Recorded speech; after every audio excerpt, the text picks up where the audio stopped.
What's going on, everybody? You may have seen some of my posts on Facebook, or they are a little bit different from the norm. Most of them have been either encouraging words or personal insights on a particular post I find and share. I usually ask a question at the end. Um, and ever since doing that, I've been getting a few people asking me and wondering what the heck I'm doing. Um, well, if you haven't heard yet, I did start a business adventure, and yes, I did say it's an adventure. It's because it is. It's full of ups and downs. It's an emotional roller coaster. I have my doubts, but more times I have my inspirations. And I'm not a millionaire yet, but nothing happens overnight. And I think most people have a misconception of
talk about. And my story is not just one event that just happened. I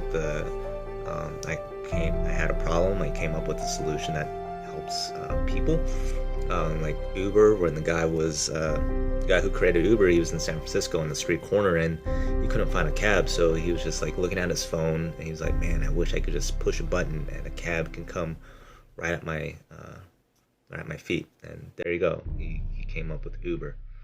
Like I said, I think my decision to become an entrepreneur wasn't just one event in my life. I think it was a series of events that happened throughout my life, and uh, though I did have an aha moment of what I want to actually do.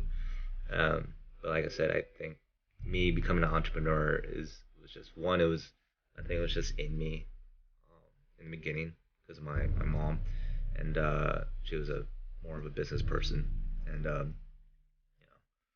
life events has kind of shaped me to be who I am. And so sit down, relax, enjoy the story. I won't I'll try not to be super long, but my life did start off with me coming out of the womb, not breathing. The umbilical cord was wrapped around my neck, and our doctor did whatever he can to revive me. And the last resort, he spanked me on my ass, and apparently that's like a medical thing to do to spank babies' asses to revive them. I don't know, it worked. So that my after that, my life resumed. Now the rest of my story isn't one of those rags to riches stories. It's what I've heard to be called the curse of the middle class because we had everything we needed. We didn't start at the very bottom with nothing and then slowly rise to the top, or we didn't start at the top, lose everything, and then slowly rise back to the top again. Um, I grew up a pretty average life in the San Fernando Valley of California. 818, what's up? We, I was the youngest son of middle class parents who worked hard and long hours. I had one older brother. My parents were both in the medical field. My dad was a registered nurse. My mom was a pharmacist.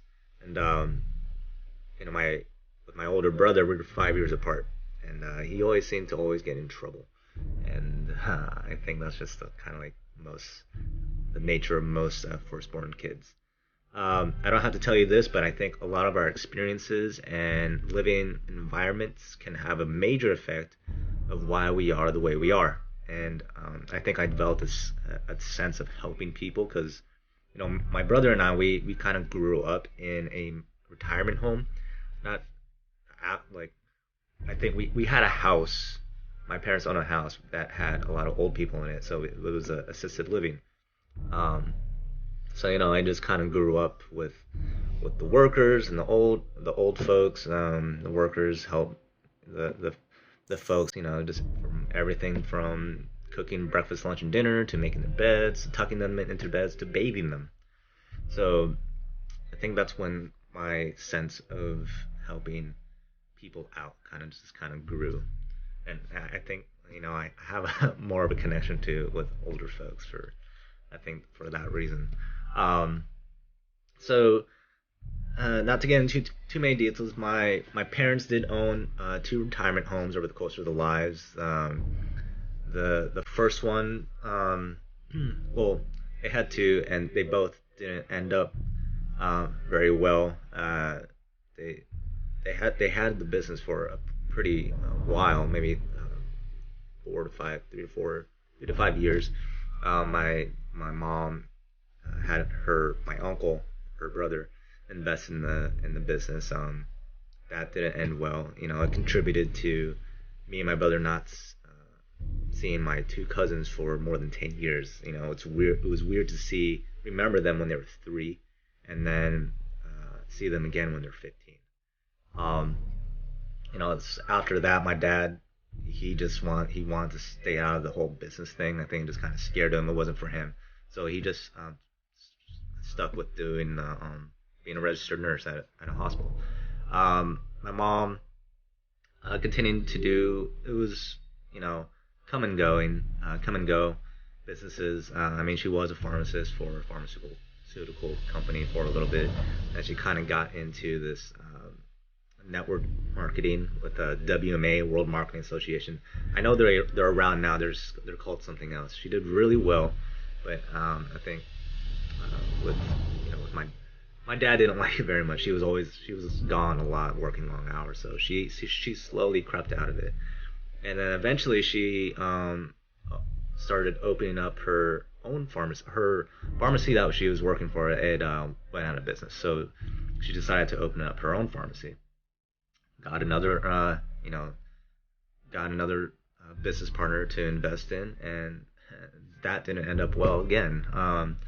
You know, it's just had problems and differences between that business partner. She sold it to him, and then sold her half, and then she wanted to start another pharmacy. So she got another business partner who was had a lot of money to invest, and things were good. Things were really good at a time, and then things just went sour. You know, um, uh, there was internal problems, external problems. There's lawsuits and legal matters. It was just crazy. And during the peak of all that turmoil, that's when life just had its own way. And you know, during that time, my mom celebrated her 50th birthday on her 49th. It was kind of weird, but she was fine. And she was diagnosed with type 2 diabetes. And ever since then, she was just not the same person. That fiery, spirited woman that she was, it wasn't her. And then not only with her personality, but even her, just mentally, she just was not there. She, um, just things that she would say, just sometimes it didn't make sense. And for me, I was a teenager at the time, 16, 17, and I was just I was being a typical teenager. I just wanted to be a normal kid. I didn't comprehend the severity of my mom's sickness, and I I kind of just didn't. Not that I didn't care. It's just I didn't want to deal with it. You know, I wanted to do my own thing. I wanted to be a teenager, live my life, right? And if I could go back in time when I was that age again, I'd slap the shit out of myself because just knowing how uh, just that juvenile thinking and how kind of really of a selfish brat I was. But so she she was just a different person. I was always just pissed off about whatever. I don't know. Like I was I was like a happy guy. Like a lot of people thought of me as outgoing, but I just had that whole skeleton in my closet, and I was always pissed. But junior year, I remember this one morning. It was a school day, sunny morning, and by that time I was already pretty independent. I woke up by myself, made myself breakfast, packed my lunch, and I drove to school. And that one particular morning, my mom was awake, and just to kind of just see me off to school. And I did my regular routine. She walked me out of the house, and she's like, she just said, "Hey, have a good day at school, Eyes. I love you." And me just being this pissed off person, it was facade. Me being happy is a facade. And then I just looked back and I weighed back, but I didn't say I love you back. I don't know why. And turned around, went back into my car, drove off to school, and that was the last time I saw my mom walking. And before I continue, like I just want to say, not a lot of people know this stuff about me, so this is not a pity me story, and something for me to get attention. Like I'll get into it later, explaining that whole thing, but just so you know. So yeah, that was the last time her pituitary gland went crazy. Your pituitary gland is what controls the natural steroids in your body, and it went crazy and started just pumping steroids into her. And so she had to be hospitalized and bedridden, and she was bedridden for like a few months. And so she was supposed to get operated on, and but then her body developed pneumonia. And if you know about pneumonia, like you can't be operated on if you have pneumonia. Like your body's too exposed when you're opened up. So, and it's trying to deal with getting rid of disease, so you can't be operated on. And so we waited for the pneumonia to subside, and it did, but she was getting better, and then for whatever reason things just got complicated. Her body just couldn't handle it, and she passed away. It was April 14th, 2004, I believe. Just for anyone to lose their parent, no matter how old you are, it's like a big deal. Like it takes a lot out of you. It's really emotional times. Me as a teenager losing my mom, but I didn't really comprehend. I didn't really want to understand. I didn't want to understand what was going on. I still wanted to be that normal person, and even going to school, I tried to put that facade like everything's all right. And obviously I was a little like, you could tell I was like a little down, but I was just like, I don't want that. I don't want to be that person that people feel sorry for me. Like I don't want that attention. And but life does go on. Time heals all wounds. So I finished high school, graduated, and 13 days after graduation, I went to the Marine Corps boot camp. Hoorah! And I I chose a job. I really wanted to be in infantry, but I chose a job to make sure my dad's not stressed out too much about me if I ever went off. And I do wish I chose to go into infantry, but from all the moments and experiences that I had most of my best moments are from the Marine Corps. So who knows what could have happened if I didn't choose the pogue job that I had. So wouldn't trade anything for the world from my experiences and what I'm experiencing so far. So I did that, and I came back. I went on 2 deployments. Once to Ramadi, Iraq in 2009, and another time in 2012 on a Southeast Asia tour. We went around on a we call cruise, just a naval boat going around the different countries, training with the marine equivalents to those Asian countries, and had a super fun time. And I came back from my deployment, and that's when I finished school.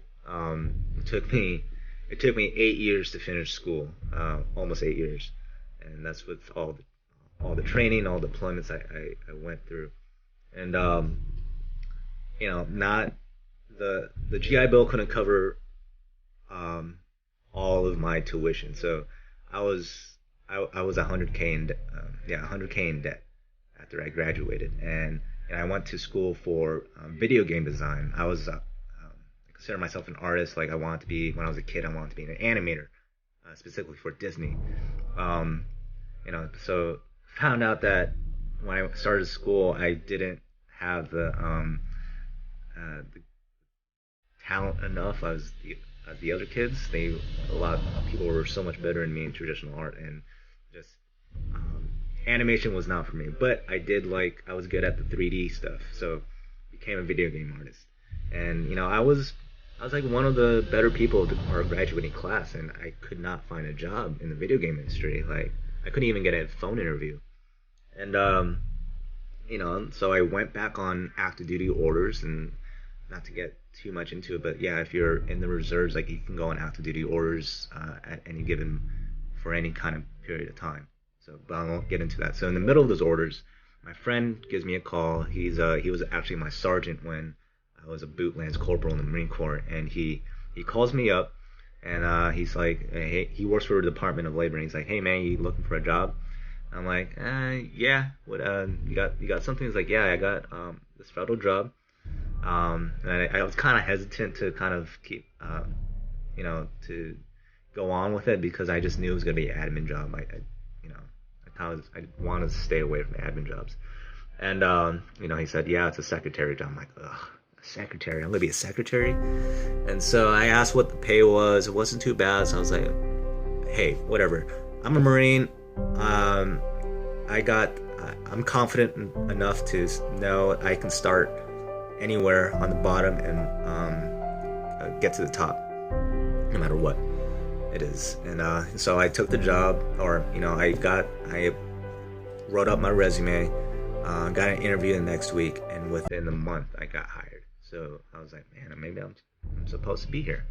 And I the working in that agency, not all federal agencies are the same, but working in that agency, everyone's nice. The environment's super cool, super chill, and but I still I didn't fit in. Like I still work there. I feel like I don't fit in still, and it's only because like it's a the office is full of all these people with like science degrees.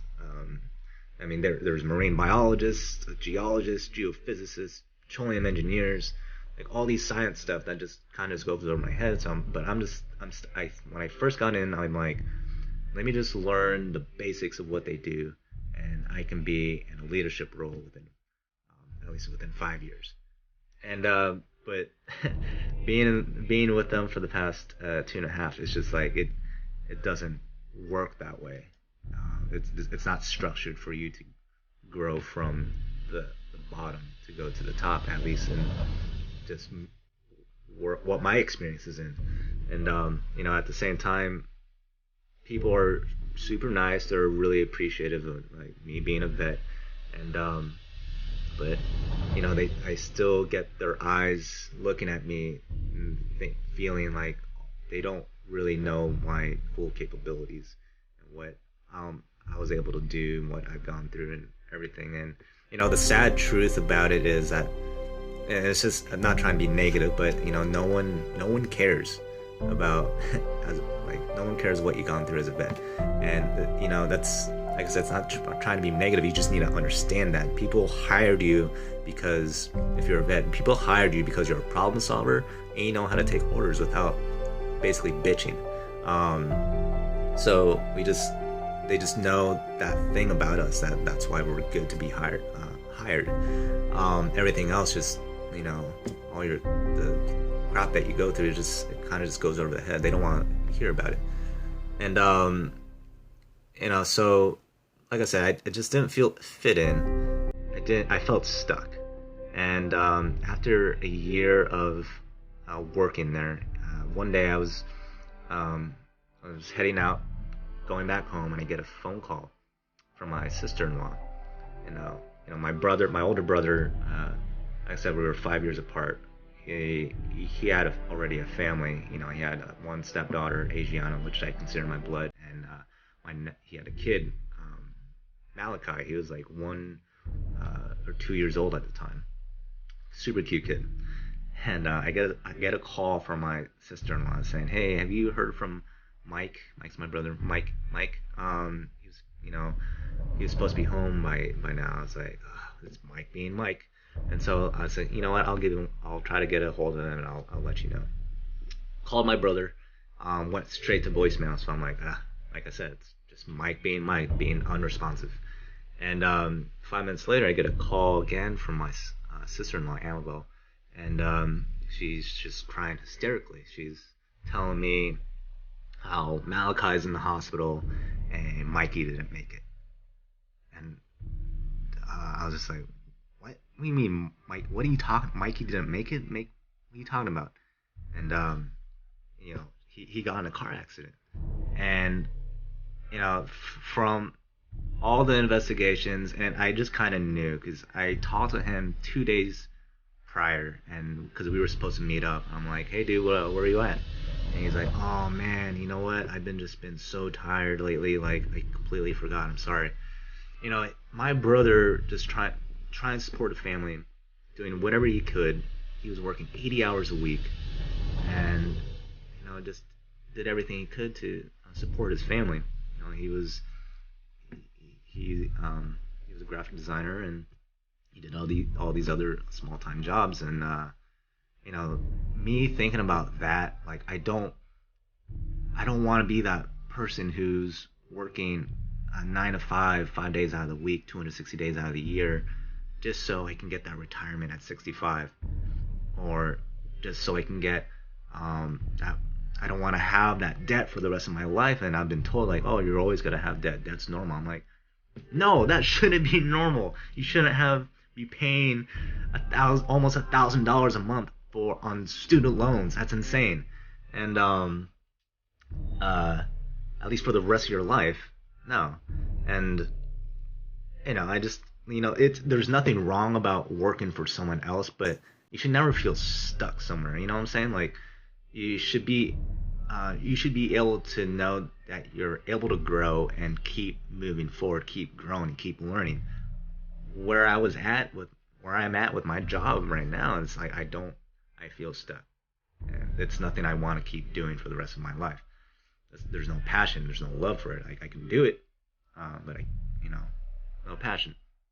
So, that's when I started thinking, I'm like, man, I need to start doing something.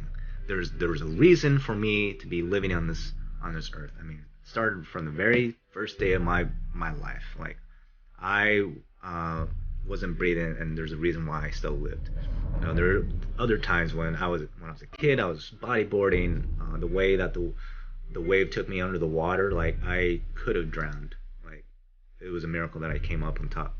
And another time I was in high school. I was in a very really bad car accident where the car was totaled and I was totally fine. And, when I was in Iraq, there was a few close calls, and all these events. I was just like, there is a reason why I'm here. That's not just to work 9 to 5 at this job. And so I wanted to do something, and I didn't know what to do. Like being an entrepreneur never really crossed my mind. And one day it was December 17th, 2014. I was just watching some YouTube videos. I saw this guy's ad.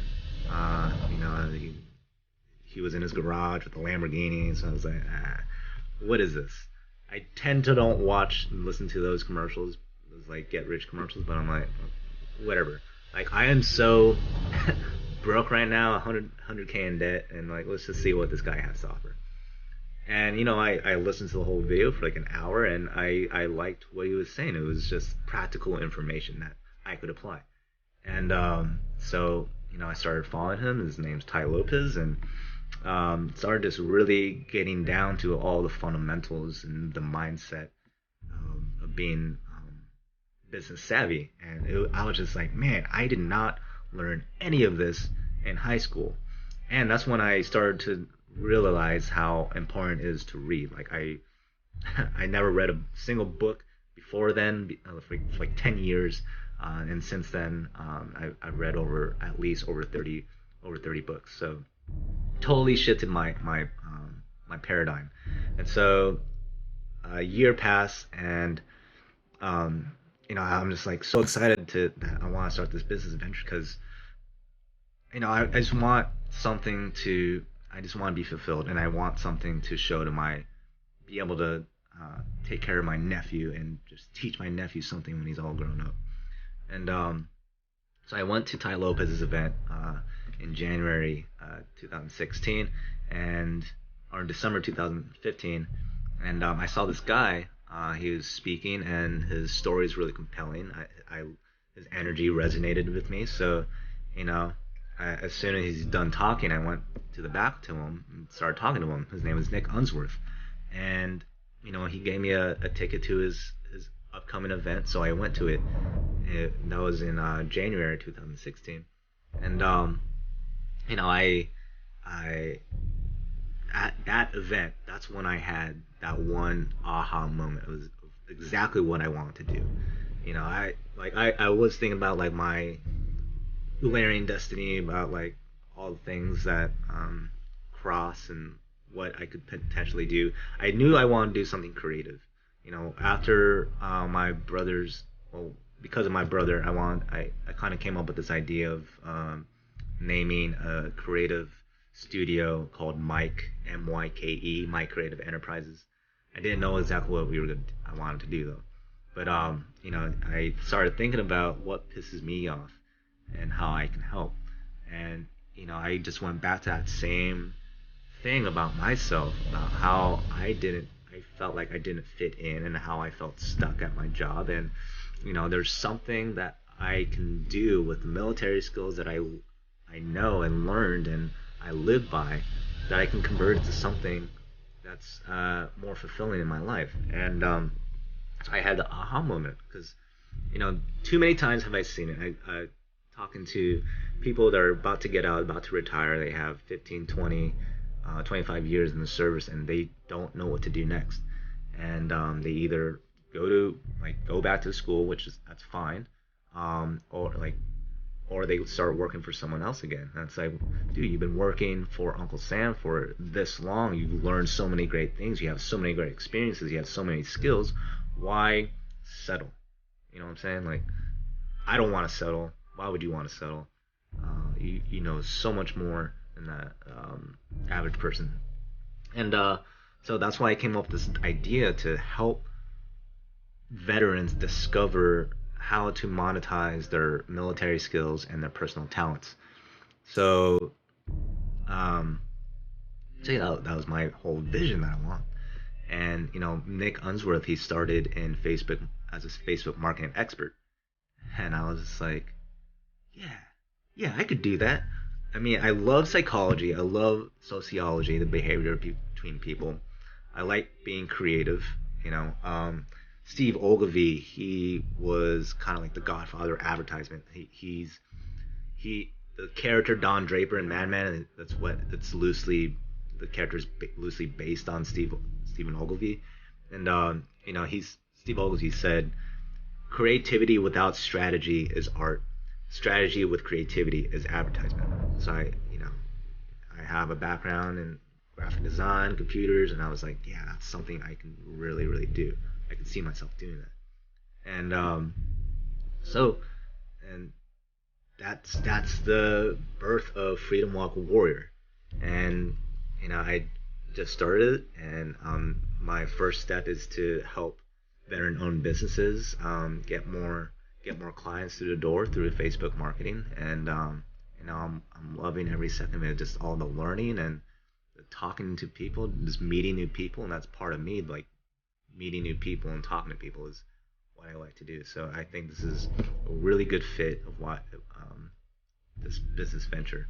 And so all a lot of this I've been talking about, these Ghostbusters, like not a lot of people know, but this is not a kumbaya time. This is not for you to be pitied. Like this, I think we're programmed to think that we can't embrace our past. Like we're always living in the moment, look to the future, uh, forget your past. But I think we've been programmed to kind of twist that a little bit.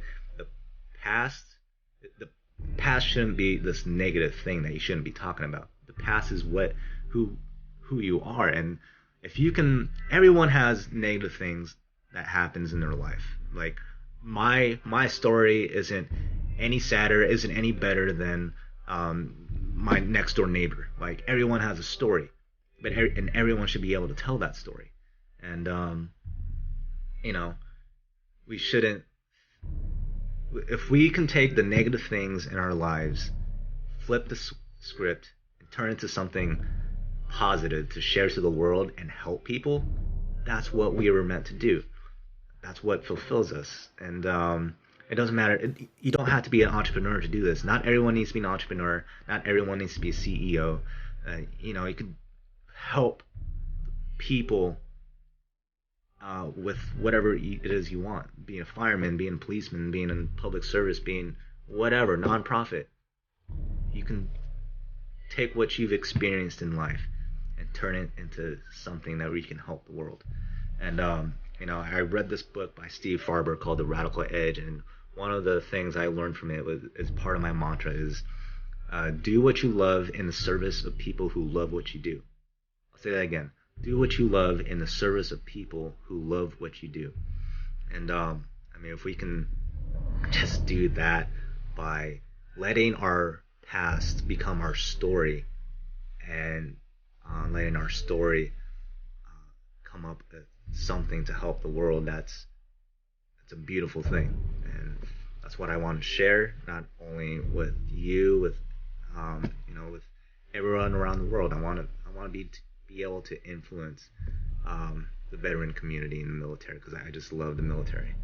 So, like I said, I know it's a long talk. I'm very glad you're listening. It's almost 30 minutes, and like I said, like just what's your story? Tell your story. And I was just always afraid that no one wants to listen to this sad story. Like no one wants, everyone wants to hear something positive, but sad things in your life don't have to be negative. It can be turned into something positive. And I know that no matter what story you give, it can be the saddest thing in the world, it'll be the most terrible thing in the world. You're gonna have haters. You're gonna have people being negative about it. But who cares? I remember when my brother passed away, the local newspaper put the story on Facebook, and within less than 48 hours, there was already people cracking jokes about it, like being negative, saying all this crap, and I was just like, damn. No matter what, no matter what happens, you will have haters.